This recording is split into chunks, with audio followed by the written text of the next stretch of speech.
Hey, you. Welcome to episode 1 of the new and improved Chase U podcast. We're here at Steak and Hoagie Factory in Abington, PA. You guys may have seen the review, but I'm here with my guy, Teach. Teach, tell us a little bit about you.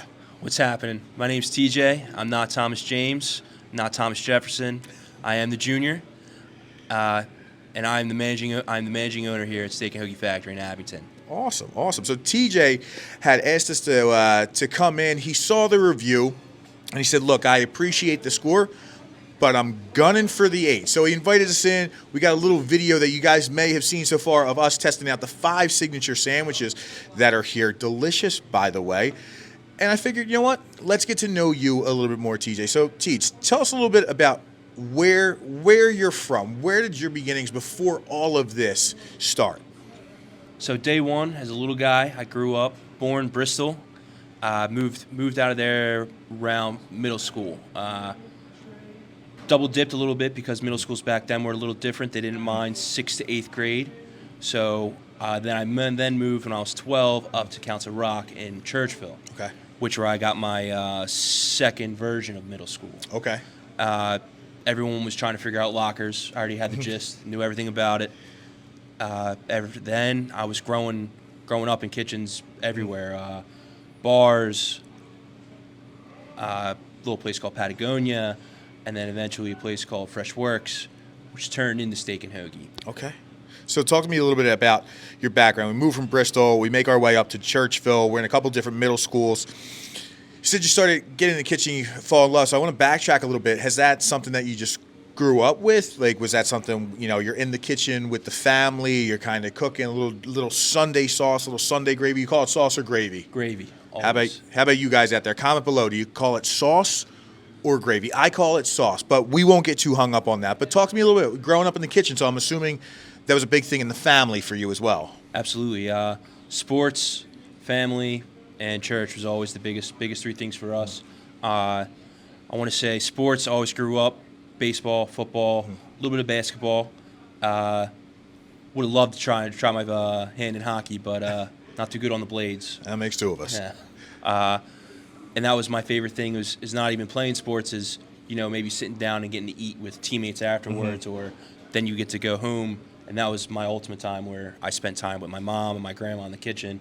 Grandpa always here and there. He was more of a breakfast guy. Okay. Breakfast, and he always had, when we went to his house, he had a garden right outside his house where when he cooked for us, it was hand-picked, everything.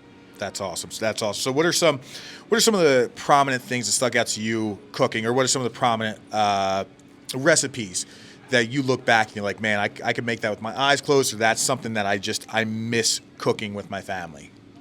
I would have to say pasta, any kind of dough, and cutlets. It's like the one thing I used to just watch my grandma just always do it, licking the fingers, making the food that she's already eaten it off her fingers. She grew up in a different time than us, obviously, so food is never wasted around her. There could be old cabbage left in our fridge from months ago. She's going to eat it. Yeah, if you throw it away, you're going to hear it from her. Absolutely. One of my biggest pet peeves is wasted food, and especially like doing these food reviews. There's never a chance, and I don't know if other food reviewers do this, and I hope that nobody out there does, but like I'm going to eat that. I'm going to eat that. You spend good money for that stuff. You can't let it go to waste. But getting back to the cooking and everything, were you guys a measure with measuring cups or measure with your heart? All heart, all eye. Everything was all eye test. Every once in a while, you give it a little feel to see how heavy it was, but other than that, all looks. I love that. So as we're making our way out to the kitchen, we get to middle school. Now, were you taking like any home ed classes, home ec? Those types of classes that don't exist anymore. So the answer might be no, but were you doing any like cooking classes in school? Were any offered, or was it right from school to, hey, I'm going to try my hand in the bar scene in the kitchen? So I would say it was in the bar. I did have home ec, but that wasn't even until after I already had my cooking experience. Okay. And even then, that was more sewing, which I didn't like at all. Sure. Yeah, but I would say my first actual kitchen job was a bar, Big Heads. Guy who owns Mr. Walsh, awesome guy. I would actually learn. I'd go. My shift started at 4, so I'd get off the bus, go home, grab my shirt, grab my pants, head right down. First thing you do, they knew I was a kid coming in and wash dishes, so the sink was never empty for me. I mean, I would come in and it'd be as big as this tree. Sure. So I didn't really start cooking until afterwards. I would have the head chef and another cook leave to where I started working with, his name was actually Ian. He was a deaf cook. Could pick up everything I said. I know I talk generally very, very fast, but he could read my lips like perfectly and always give me an answer. Sure. He would then eventually start teaching me to cook stuff on the fryer, and that's kind of where it took off. And I was just like engulfed by the spirit. So with that, you said you were obviously going in dishes. You're working as a busser, I'm sure. I guess not a busser, but just cleaning the dishes, cleaning the bar tops and all that stuff. How did you even get that job? Like, was it just you knew somebody? You're walking, you're like, hey, I want to work in a kitchen. Do you have any opportunities for me? So I actually had a buddy. His name was George, who was working there at the time. I'm pretty sure he got me in there. And I think even as a high school kid, it was 10th grade, I was working almost 40-hour weeks. Wow. Yeah. Okay. So what? This is off the record. Was that allowed? Like, No. was it Big all time, no. under the table? Yeah. Off the record. Okay. Yeah. Awesome. So you're learning how to cook. Obviously, you're working the fryer and everything. What was the first thing, if you can remember, the first thing that you cooked? First thing I cooked was what's now called pub tenders. It's just a basic chicken breast that is home flour, cook in a fryer, and then you toss it up in hot sauce. Okay. Growing up, that's like my thing. Buffalo, everything. I put Frank's on everything. That's my thing. Shout out to Frank's. Sponsorship deals are ready whenever you want, Yep. Frank's. So you're cooking. We're learning the fryer. What was like the next iteration of you in the kitchen? Was that it? Where you're like, okay, you take a break, then you're going to revisit it, and here we are? Or was there like a next step where you're like, okay, I've learned how to use the fryer. I want to do some more stuff. Kind of talk to us about that. So at the bar, I was kind of always stuck on the fryer. They did things on like flat tops. Everything there was, I don't want to say, nothing there was actually hard. But at the time, I was still just a kid. And Sure. No one wanted to trust a kid with doing any of that kind Right. of stuff. I would say I actually almost was discouraged from it because I had another buddy named Travis. I'm pretty sure it used to be called Patagonia's. Okay. It used to be right behind that bar. Now it's called House 59 or something like that. Okay, yeah. So back in the day, he's like, dude, we're really short. He goes, we could really use someone. I was like, all right, let me put my 2 weeks in, come over. I worked there for a week. It was the same thing, paid on the table. And they didn't give me any money. It was just kind of like, no, you didn't work there. So like, yeah, I was there 5. Oh, okay. I was there a full week. Yeah. So I was like, I'm talking to my buddy. He's like, dude, I can't believe that happened, this and that. I was like, I don't know what to do. And then luckily, that's when my boy, he was like one of my good friends at the time, Chris Felinis, was working at Freshworks. Okay. And was like, hey, come work with me. You're gonna love it. All of our buddies are here, and that's kind of what it was. Sure. Grew up cooking with my best friends. We get done cooking, and we're going out to party that night. So there was a little bit of a risk there with, going to Patagonia of what you were saying. Hey, we're going to pay you. Psych, we're not going to pay you. Yeah. Maybe almost walking away from the kitchen, which ultimately probably would have walked away from all this as well. But then getting hooked up with the fresh work. So kind of talk, you just started touching about it, like, cooking with your friends, then going out and doing the whole thing all over again. But talk to us about that experience. Now, did that ultimately immediately, I shouldn't say immediately, but in a seamless fashion lead you to being the owner manager here, or was there something that happened in between? Because obviously it's one thing to cook with your friends, go out, hang out, do it all over again, but obviously you've worked your way to get to here. So kind of talk to us through that pathway. So yeah, like you said, growing up, that was always a big thing. If you're with your friends doing it and having fun, why are you going to stop doing it? Sure. So I want to say I did that all the way up. It was awesome. And then eventually we start going to college, and we start realizing other things. I only did myself. I only did a year at Bucks. I hated it. Okay. It was kind of like everyone's there just to go to the next school, and it just wasn't for me. So I wound up going back into the kitchen area, and then I think from there, still friends with them, but I then dabbled into a little bit of construction. I did HVAC for a little while. Was that while you were still in the kitchen, or you stepped away to solely focus on HVAC? So I would actually do Saturdays still. I would work Monday through Friday for HVAC, and then I'd work like all Saturday to like 11 to 9 or something. All right, like so that. still keep your toe in the water a little Yep. bit. Yeah, okay. And Awesome. then I think I finally stopped. I stopped. I want to say only for a year, working at Freshworks. We were actually doing a hotel in media. It's like Hampton Inn. It's like Okay. pretty new. Sure. That was when it was like we had crazy overtime. And I was like I couldn't pass it up. Sure. So that's when I stopped for like a year, and that's when I got brought back into this. Was Okay. the owner of the works was changing everything over to steak and hoagie. Okay. And then he said, hey, why don't you come back, run the store for me for another year, and then, we'll get you in your own, start growing and building from there. Okay, so what were some of the necessary steps to take? You spend that year, they call you back in, hey, we're changing up a little bit, we're changing the name. Was there something specific where there was, you have all this experience, or hey, we're gonna have you start managing, we're gonna have you start doing the hours? Like, talk to us about that process. Was that nerve-wracking for you? Was that exciting? Was this finally like, you know what, I'm making good money with HVAC, but this is where my heart is. Now it's my opportunity. So like, what were the necessary steps to take to kind of ultimately get here? Yeah. So I was actually torn because my bosses at J.A. Smith, I love them. They love me. Yeah. I played golf every weekend. I was going out with him. Okay. My old boss, J.A. Smith. Shout out J.A. Smith. J.A. Smith. And play golf. And I think the day I went in there, we got done a job. I walked in the office. That's when Mike already came to me with the opportunity to do this. Yeah. It's like, hey, Jay, I think I got to talk to you. And he's like, shut the hell up, dude. He goes, don't even say something like that. Yeah. I was like, I think I got to put in my 2 weeks. Sure. And then he goes, well, don't do anything yet. He goes, let me talk to John, who is like our head, I don't even know what to say, but it's just our head boss. Right. He's like, let me talk to him. And they sat me down for like a little meeting. And I told him what was in front of me. Obviously, I would have loved.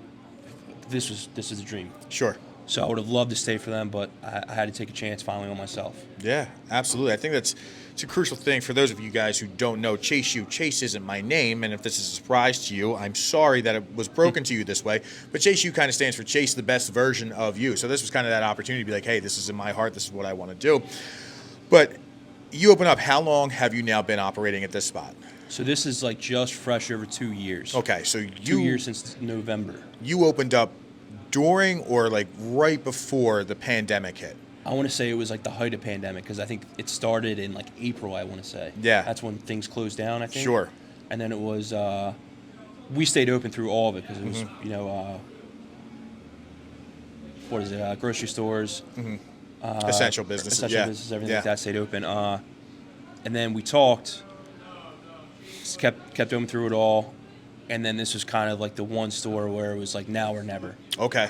Yeah. So it wasn't even just a risk of walking away from HVAC. You're walking away from HVAC making, I would say, decent money with the overtime. And then we're going into opening a restaurant in the height of the pandemic with all of that stuff going on, like now or never. So this really must have been in like your heart of hearts, like, hey, we want to make this happen. We have to make this happen.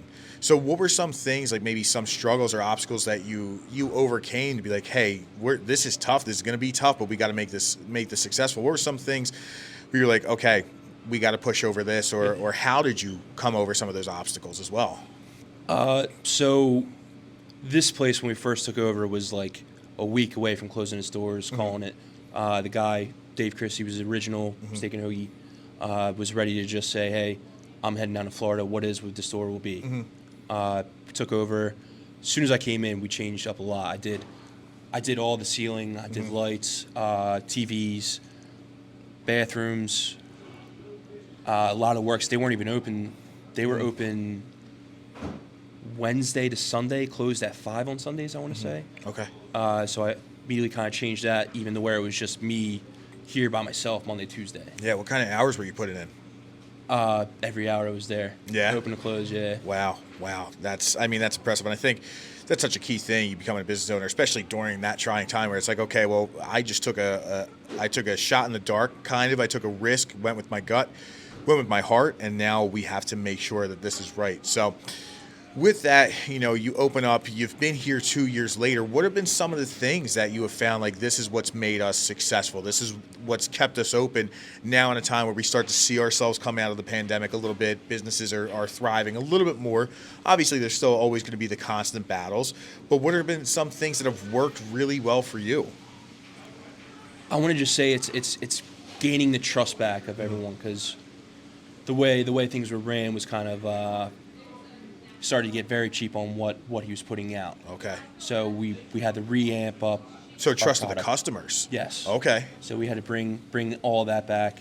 I was here, like I said, by myself on Monday, Tuesdays, to where it was, I think I maybe done 5 to 10 checks a day. Okay. And then it was just a matter of building that back up. Just say, hey, this is me. Come give me a shot. I guarantee you, I'll make things right, no matter how it is. Now, that's as hard as that is still, I guess it's a little bit easier said than done. How did you do that? You're saying 5 to 10 checks a day. Obviously, that's got to be tough to be like, I'm giving it my all. You know that this is going to be an uphill battle regardless, but 5 to 10 is tough. So were you out there holding signs? Was it social media? Was it word of mouth from like employees? Talk to us about that. So I want to say it would have to be like the biggest thing was social media. I remember when we first took over, what I did was I started making face masks actually with steak and hoagie things.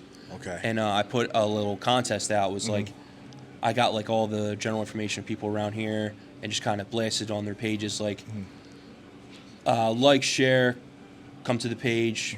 We're giving away $25 gift cards to 10 random people that put this on their story. Sure. And that's kind of like, I want to say, the big jump that started to get everyone back in here. Yeah, absolutely. Now, I've noticed it seems like there's a lot of opportunity with people who have done things of that nature of like, hey, we're going to give a $25 gift card to 10 random people to kind of get the marketing aspect to the people, where instead of using marketing dollars to be like, hey, we're going to push an ad out through Facebook, we're just going to make this a gift card contest to get some authentic, genuine, I guess, push through our people, our customers doing our marketing. So have you guys continued with that, or was that kind of like the linchpin that you needed to pull in order to make all this, this continued success?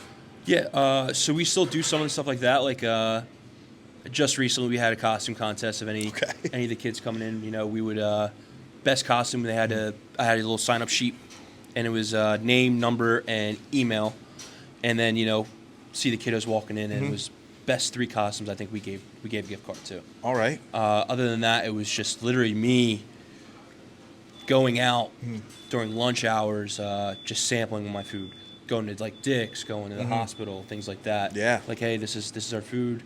Trust me, I'll bring it to you. And it was kind of that. I want to say, but yeah, the Halloween thing was definitely the last little giveaway we did. Yeah. So overall, it seems like just literally getting out there physically in the community has been a big aspect, and I feel like that's such an important thing, especially with small business owners, but even more so with food, something that people can see, smell, taste, and going, look, I'm going to put my marketing dollars instead of an ad or instead of a newspaper ad, which is a bit antiquated at this point, and even social media to a point, because people are just aimlessly scrolling, to, what, we're going to do it the old style way. I'm going to bring this to the business and go, taste my food. If you like it, you like it. You don't, you don't.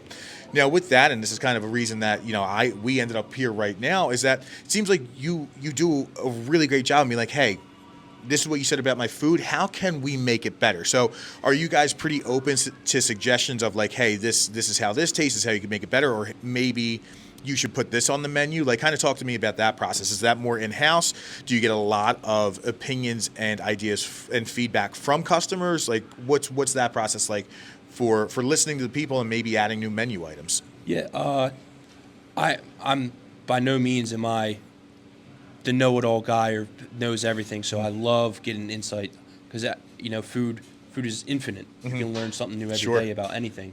I'm always listening. I'm always trying to change.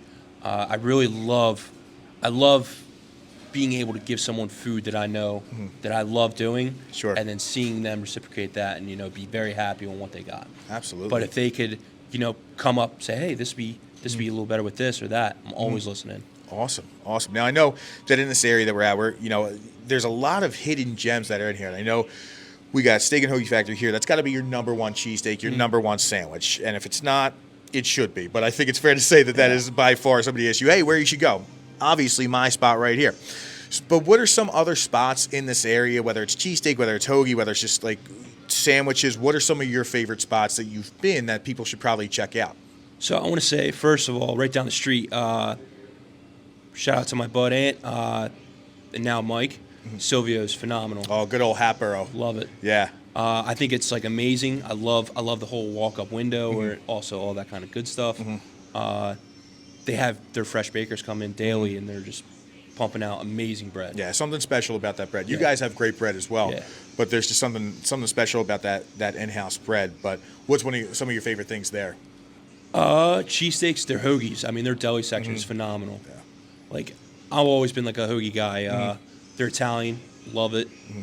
What are your thoughts on Italian with mayo? Mayo? I'm an oil vinegar guy. All right. That's like a big no. One of my buddies, in my household. I don't mind it whatsoever. Growing up in an Italian family, we did mayo, and then I've had some other friends who are like, you don't put mayo on fine Italian meats, and I have been doing that my entire life, but always love asking that one. So Italian hoagies, absolutely delicious. I just recently had one of their breakfast sandwiches, phenomenal. But any other places, any other hidden gems that maybe people need to know a little bit more about? My number one spot, anytime I pass it, Cafe Carmela. Down in Northeast Philly, the homeland. Best pizza, best pasta, cheesesteak, absolutely phenomenal. Truffle fries, gas all the way. Yeah. So that's what I love hearing. Like, obviously, Steak and Hoagie Factories, you guys are big on cheesesteaks. I think cheesesteaks, as regional as they are, it's tough doing them just even right outside of Philly in Montgomery County. We're literally a stone's throw away from Philly. But it sounds like you're, especially saying Cafe Carmela, like they just got the number one spot in Philly for the cheesesteak. And I think right now, it's tough. It's like I got a 1A and 1B between Cafe Carmela and John's Roast Pork. They're just phenomenal. But you're so open to being like, hey, this is what they do with the sesame seed roll. Now, that's not what we do because we have our recipe for our bread, but maybe they use the Cooper Sharp, or maybe they do their meat this way. So I appreciate how much like you're always willing to learn with, at least that's what it sounds like. You're willing to hear from the customers, see what other stores are doing as well. Now with that, if you can make your perfect cheesesteak, and maybe that's what's on the menu, maybe it's not, what does that look like for you? You know, what type of roll, what type of cheese are we using? How are we cooking that up? I'm new to the new sesame on the roll thing. Yeah. I do like it. I used to love it for Italians, like Primo's, back in the old style Italian. That used to be like my favorite thing. I would have to say just a classic roll, classic American cheese and ribeye steak. It's got to be. I'm always a fried onions too, so that's got to be it. Yeah, absolutely. Now I know there's a lot of people out there. Now I used to do this growing up: mayo, ketchup, salt, pepper, mayo, ketchup on the cheesesteak. That's what I grew up with. That's my dad's shop. Like that's how he liked it. That's how I liked it. But lately with doing these, I know a lot of people are like, "No, you don't put mayo on a cheesesteak." I think that is a fine condiment that you can put on there. Do people do it? I think more people do it than people realize, if that makes sense, but it's usually paired with that ketchup. What's your thoughts on that? Condiments on a cheesesteak, you know, specifically like I'm talking mayo, ketchup for now. I love it. Like even here, if you see the wall, like we hook it up, and that's supposed to be salt, pepper, mayo, ketchup. You see that? Yeah. That's fantastic. But I love it. Mayo ketchup, I think on cheesesteak's phenomenal. Yeah. One of my things I got turned on to from when I was a kid going to Pat's was their spicy mustard I used to put on cheesesteak. Oh, okay. That is like a very different thing. Yeah, I've heard a handful of people do that. My grandfather does that. Shout out to you, Pop. But I just think like it's a very interesting thing. I think it makes the cheesesteak taste more like a cheeseburger than it does a cheesesteak. But it's funny that you say Pat's now, because that's a dicey subject when it comes to Philly cheesesteaks. Now, I've had Pat's. I've never had Geno's, but I had Pat's once, and I was like, what in the world is this? Very bland. But tell me your thoughts on Pat's. No hate to Pat's, but tell me your thoughts on it. So I had a buddy. His parents used to own a jewelry shop down the city, and every once in a while we'd stop by there. Most of the time it was Geno's. Sure. Love Geno's. I know it's everyone loves to say it's tourist gimmicky. Right. I still like it. I think they put out a good cheesesteak. Absolutely. But every once in a while we'd switch up the patch just to change it up. And yeah, I think because they would always have their condiments outside and everything like that for you to do. Yeah. And the one day I was like, let me try this.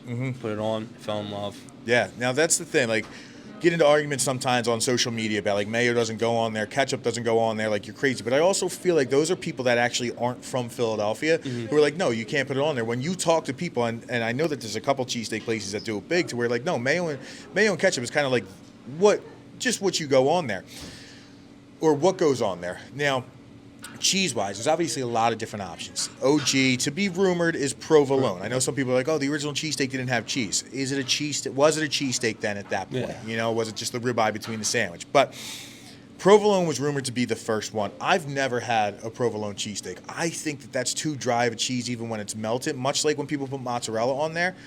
But I truly think, in my heart of hearts, Cooper Sharp, American, Whiz, and provolone, like those are the 4 cheesesteaks or 4 cheeses that go on a cheesesteak. When people are like, oh, pepper jack, cheddar, mozzarella, I don't think that those go on there. What are your cheeses and how are you ranking them? So cheeses, my number one's going to be just classic American. I think when you go to judge a cheesesteak, I think that's everything because I think it complements the meat so well. The way it goes is phenomenal. I think Cooper Sharp is number 2. Could be number 1. I think that's like growing to be like. I think that's going to be the new standard. Yeah, for sure. I think that's going to be the standard. 3, I'd have to go Whiz, just because other steaks places I go Steve's all the time. I go to Whiz all the time. Then I'd have to say provolone. I kind of agree with you. So I've always seen like everyone. It's usually I don't know. I feel like it's the older crowd that's like a provolone. Yeah, like it's provolone and it's the sharp provolone. I don't know that I vibe that. I love provolone on an Italian hoagie. I mean that's the cheese that goes on there. But I do think that Cooper Sharp is going to be the new standard. I think American cheese is without a doubt the standard cheese. You call up a shop, you call up here, and you can tell me if I'm wrong, but I know if I call up to a pizza shop, can I get a cheesesteak fried onions? No, there's no follow-up question to that. It's just I'm expecting an American cheese with fried onions. Now somebody calls up here is like, "Hey, Teach, can I get a cheesesteak fried onions?" Is there the follow-up question of like what cheese do you want, or is it like no, this is what you get? I mean, if they don't specify cheese, it's just American. If they say cheesesteak, we go American. There we go, because that's the standard. Now I will say some people are like, "Oh no, Whiz is such a tourist thing," and I think it's the most tourist of cheeses, but I think that is a more than acceptable place because, like you said, you go to Steve's, shout out to Steve's, been going there for years. You have 2 options of melted American or melted Whiz, and I get it. There's the theory of like Whiz is there to make sure that the cheesesteak that's been sitting on a flat top because it's a touristy place, so they have to have that meat ready cooked, gives it that moisture to it with the Whiz because American, you're going to have to wait a while for that to melt down, steam it up. Whiz, pick it up, boom, it's done. But I definitely think that is. I think we've stopped some customers from coming in, but we tried to wave him in and he looked confused. So I'm sorry about that. With that, I think Whiz is a fine option. I like it. I want to say with Cooper Sharp now in the game, which is still technically an American cheese of what I found out. Whiz is good. Now, the big question. Do you have something to say? Do you want to add that? I think my thing with Whiz is it's got to be, if I'm eating Whiz, I'm eating it on the spot. I can't take it home. It gets too thick, it coagulates too much, and it's like now I just have this brick of cheese. I agree, but there's something special about that Whiz. Usually it's coming home from Northeast Philly at their night out that I'm stopping off and I'm like, oh, here it is for the Whiz. But it's also just that quick and easy bang. We're here. It's fast. I know I'm getting it quickly. But I think that's also what's special about Steve's is they have the American cheese melted, ready to go right there in the little heated buffet. You're good. That's my favorite Friday. That used to be my favorite Friday night growing up was quick bar tab at Union Tap, and then you're at Steve's right next door. Right behind it. Yeah, absolutely. No, I love that little walk up right there to Steve's, and you inevitably know somebody from the neighborhood, and it's just like you hit the ATM or you tap Mac right there, and because they're a cash only place, you just your thing, little cheesesteak, little birch beer, cheese fries on the side, bring a 20, and you're set. But no, I love that. We talked about condiments a little bit earlier, and some people. I'm going to get to it in a moment. You know the question's coming. But some people will always be like, oh, the condiment bar has like peppers on there and stuff. And I think that that's fine because they're usually the sweet cherry peppers or the hot cherry peppers, banana peppers, and then sweet and hot mixed peppers. They've been there forever. You were just saying like Pat's had it, Gino's had it. I know Joe's Steaks had it down in Tarsdale. Steve's had it with or without when they were still around. So how do you feel about those peppers on a cheesesteak? Because I'm sure you can get them on, but most of the time they were out on a condiment bar. Mm-hmm. And you put them on if you want, but it wasn't going on the grill. Like, it wasn't going to taint the flavor of the grill. Yeah. Hot peppers. I've always been a hot peppers guy. Whole hot peppers, the sliced hot peppers. And I actually just recently found out that we have this, like, crushed relish that's generally like a hoagie spread thing. Yeah, it's generally like an us thing. Like, everywhere, I've heard of, like, because all the pages I'm on, like, it's like a rare commodity when they have it like in Florida or something like that. Oh, really? Yeah. Oh, I guess, well, it is called, what is it? The cherry relish hoagie spread? Yep. So I guess with the, being that hoagie is such a regional word, that makes sense. But now it's coming. Yeah. It's out there, right? People fight me on this tooth and nail of, no, they can go on a cheesesteak because that's how I've always had a cheesesteak. And you know what happens when I ask that person where they're from? They tell me they're not from Philly. Green peppers on a cheesesteak, yes or no? It's a big negative for me. Thank you. I'm so frustrated when you see some national brands out there that are like, no, here, check the Philly cheesesteak pizza out, and it comes with peppers. I mean, of any of the places that you've been to, we talked about it with the American cheese. You call them up. You ever gotten green peppers on your cheesesteak? Never. Just blows my mind. We get in fights about this all the time on social media. We're like, every single cheesesteak I've ever had has had green peppers. Again, I ask them where they're from: Tennessee, South Carolina, Oregon, the Pacific Northwest. And I don't know where it came from. Do you have any idea by chance? Like, any theory on this? I don't even know. All I know is I remember growing up going to the mall, and I think it was in the Chamonix. They used to have the Charlie Subs. And I always remember, like, their big thing was it was a cheesesteak, but it had green peppers in the picture of it. I couldn't even tell you, because we had people always coming from here, from all over the place. They come in like, oh, let's get a cheesesteak. I'm like, oh yeah, cheesesteak. You want fried onions? Yeah. I'm like, all right. Anything else? And it's like green peppers. It's like, ooh, really? Yeah. How did, like? So they're the ones that are from, like, out of the area, out of state and everything like that. And that's what they know. That's what they've been told. Now, do you have them here, or do you just tell them no? I mean, because look, at this point we're talking business, right? If that's what the customer wants. Yeah. Do you have them? I do carry them. Yeah. Okay. Yeah. Now, is that like a big item for you? Do you find a lot of people coming in here for green peppers? I would say, yeah. Out of the other cheesesteak kitchens I have, I've never cooked so many cheesesteaks with green peppers than here. Yeah. But like you said, and I want to make sure I clarify this. It's usually from people who are not from this area. Yes. Blows my mind. This is why we do what we do, to let the people know that green peppers don't go on a traditional cheesesteak. So, talked obviously a lot about, like, your growth from shop to shop, working in the kitchen, all that stuff, and we're here. I want to take it back a little bit to, like, moving away from the cheesesteaks. What are some other things that have been key to your success here? Have there been specific food items aside from cheesesteaks that have really kind of put you guys on the map or kept you open? Or people are like, yeah, your steak and hoagie factory, but I tend to like this sandwich a little bit more. Is there anything that's like a really hot item for you guys? I would say just like some, like, the things that they didn't have on the menu. Our hoagies were definitely better meat and everything like that. I want to say our wings too. There was like this, like, breaded wing. I'm not a fan of breaded wings. Okay. Our wings are like jumbo, naked. We brine them and then we cook them. Phenomenal. Nothing goes better with, Sunday morning in the birds and some wings. Go Birds. Go Birds. Other than that, I want to say maybe just our side stuff, like our French fries. We do, like, the other things like factory fries, which is like ranch, mozz, bacon, things like that. Okay. Now, I do want to bring up, because whether it's before this was posted or after this was posted, we tried a couple sandwiches, and there's two specifically that I want to bring up, which was the buffalo chicken. That was awesome. It is like your game day Go Birds buffalo chicken crock pot recipe that is just so beautifully cushioned in between that bread that you guys use. But you were saying that a lot of people use Swiss when they're doing buffalo chicken, and you guys do American, which I think is the move. But where's that stem from, the Swiss, at least for you? Yeah, so I think that's like another outside thing. So I've always grown up knowing it's American going on buffalo chicken cheesesteaks until I came here, and then I kind of saw that people were using Swiss.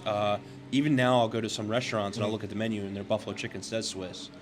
And I'm just dumbfounded by that a little bit because again, cheesesteak comes with American cheese and Swiss is not American cheese. Now you guys are also making your hot sauce in house, and I don't want you to give the secret sauce away on that, but you're also mixing the blue cheese in that, right? Yes. So blue cheese over ranch in this capacity. Yep. I think blue cheese on hot wings is the move without a doubt.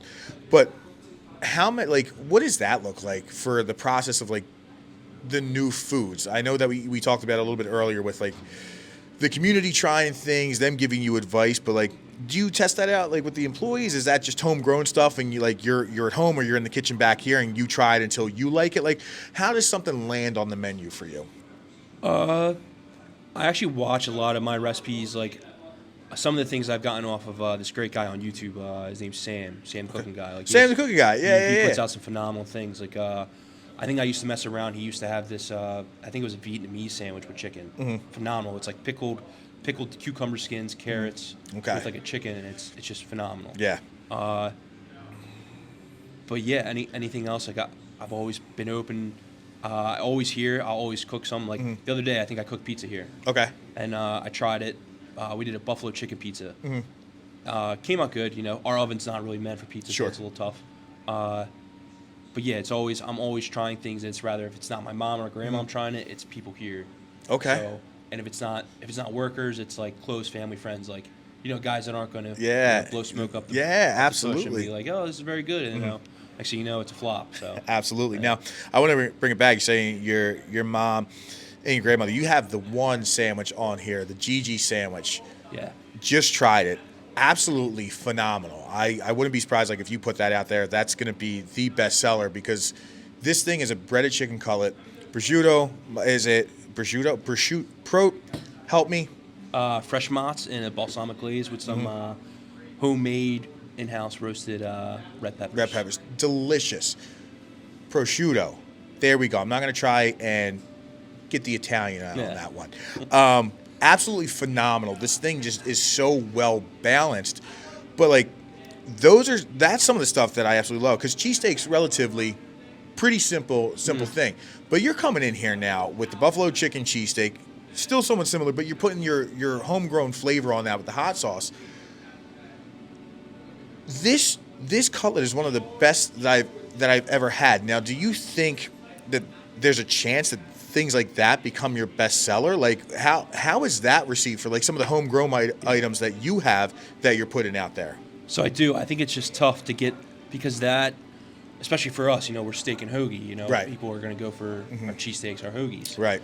So until it's like word of mouth, it's like, hey, try this. It's really good. There's this hidden menu item that people don't know about. Exactly. Yeah. So it's like just that. It's just as soon as it catches on, that's when we hope for and everything like that. Now you got the blessing of your mom on that one, Gigi, to get that one. Yes. So was that like a one shot? You nailed that sandwich on the first one, or was there a little back and forth with mom of like, I would add this, take this out? Like, talk to me about getting that because again, that's one of the best sandwiches I've ever had. That was awesome. Thank you. Yeah. Yeah. My mom is very, very picky. She'll be the first one to tell me I messed up or what are you doing with this? That was like a one bite home run for her, and it was something like I love because, like I said, cutlets. It's like that was our weekend thing. Sure, we made cutlets They weren't the size of wrapping paper. Forget it, they're not good. Yeah, so, absolutely, super thin, super crispy. Yep. No, they were absolutely awesome. So I think it's cool that like have those things out there. That again, cheesesteaks relatively simple, hoagie relatively simple, and there's those differentiating factors. But I think it's sandwiches like that really make the difference in keeping people in the door. Like you're saying with Silvio's, they do their own bread. That's what gets them. Cafe Carmelo doing the Cooper Sharp sesame seed roll. Yep. That's what gets people in the door and gets them to come back. Gigi's sandwich. Wow, this place has good bread, good cheesesteaks, but they also have this little hidden gem called a Gigi's cutlet that you got to go try. Now, aside from food-wise, what are some things as a business owner for like the guys, the girls that are back here? There's some unwritten rules that you have within the shop that like, somebody walks in the door, this is what happens, somebody walks out. Like, kind of talk to me about that, of how you make sure that in-house things are still successful to retain customers. So that has been like my big thing ever since day one was people should feel better leaving than they did walking in. Right on. So it's always a point of, how you doing? How's it going? How can I help you? I'm a big people person. I love talking to people. Yeah. I love, how was your day? Where Yeah. you coming from? My sister's very good at that. But that's like always been the thing that I've been trying to pound. Like, hey, if we mess up on food, we could do it. We can make it better. You can't leave a second impression on someone. It's always the first impression. Absolutely. So it's always been like my big thing. Yeah, and it's crazy within food too. Like every impression, whether this is the first time that somebody's been in here or the 10th time, it's still first impression because you're only known by the last food item that went out. And I know we were talking a little bit earlier about like some troubles that may have happened that once that food leaves the door, you don't really have a say with some of the opportunities that food can be delivered now. You don't really have a say in how that's going to be handled. So let's say, example, something goes wrong, food gets delivered, super cold, like super soggy now at this point. Somebody just doesn't enjoy it. How do you get that customer back in here? Like, what's that process like? Because obviously you're only going to find out by them calling or leaving a review. What's that look like now? Because there's so many different ways of leaving a review that you actually might not even see it. Yeah. So it's definitely tough, obviously, with like third party, all that kind of stuff. Sure. They even make it harder now, kind of. So it's like before it used to be, we could have their number and stuff like that. So if there was a mess up, I could reach out and be like, hey, sorry about that. What can I do to make this better for you? Now it's like I have to call an 800 number, get someone to call them for me, and then it's, I couldn't get a hold of them. Wow. So it's just leave it at that. So, but it's my thing again of, this is us. This is my reputation. You guys don't really care about me. Right. This is what I want to do. I want to make sure these people are happy. And then that's really it. It's been tough with third parties. Obviously, I would love to go to where we didn't have to, but I mean, I think that's the way it's going to be. Yeah, it's a necessary evil. I mean, it's the convenience of not having to pick up a phone and call somebody, which, look, as much as I love doing this stuff, I hate picking up the phone, so I try my best to call now more, but I'm also starting to see people using more of like online ordering that's built in-house, but that also is probably a little bit more cost ineffective to do that than signing up with a third party. But we've talked an awful lot about this stuff, like about your start, cheesesteak culture, how you keep people in here. As we're kind of getting to the close of this, got a couple more questions, but what do you want the people to know, like driving by? Obviously there's a lot of traffic that goes on here and it's super hard to turn into this driveway without a doubt. But like somebody's coming in, they see this. What do you want them to know about Steak and Hoagie Factory? To be like, hey, just give us a shot. Let me get your foot in the door and go from there. What do you want to tell them? I just want to tell you that's who I am. I'm a guy who loves food, and I want to make you happy through food. I'll do whatever I can. I'll listen. I'll do whatever. You need me to cook a certain way. I mean, there are some times where I'm cleaning spatchers for some people who are like, lactose intolerant with cheese and everything like that. So I'm cleaning the grill and everything like that. Wow. Okay. Just any kind of impression I can leave to make sure that they know, like, I appreciate and I want to give back any way I can. Yeah, the opportunity for business. I think that's so key. And growing up with a dad who ran a business, seeing the challenges that you go through on a daily basis, but then to know that there's people who are like, I'm gonna do everything I can, and use your words perfectly to make sure that when you leave this, you're gonna feel better than when you walked in here. And I think that's such a cool thing, because then you get these people who go home and it's like, oh, it's Steak and Hoagie Factory Friday. Like we're getting cheesesteaks on Friday. Like that's such a cool feeling. So I absolutely love that. So if people want to come check it out, where are we located at here? I know we're in Abington, but hit them with the address so that they know. Abington, we're at 1749 Old York Road, Abington, PA 19001. Love it. So final question.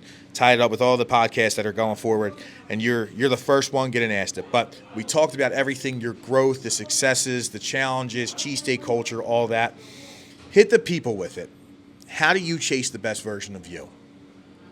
I chase the best version of me, chase the best version of you by just putting myself out and hoping that I can help someone out in returns that they can help out the next person.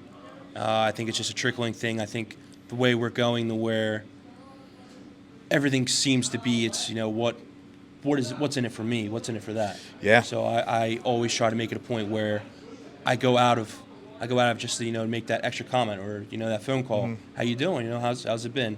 Yeah. Always love to know. I just love people. Doing it for the people, and we've seen it so many times. before we started shooting, and even as we were shooting, the amount of times that you take a moment to say hello to somebody, and especially before we started shooting this, every single person that came in here, happy holidays, Merry Christmas, how you doing, like the usuals that are in here, like it's the small stuff that's not so small. So Tej, I appreciate the time on here. Thank you so much for episode 1, man. I appreciate it. Guys, thanks for tuning in. If you haven't yet, make sure to hit the subscribe button, follow, come check out Steak and Hoagie Factory, Abington, PA. Big shout out to my guy Tej, and you guys know the deal. Less stress, stay blessed. Cheers to you.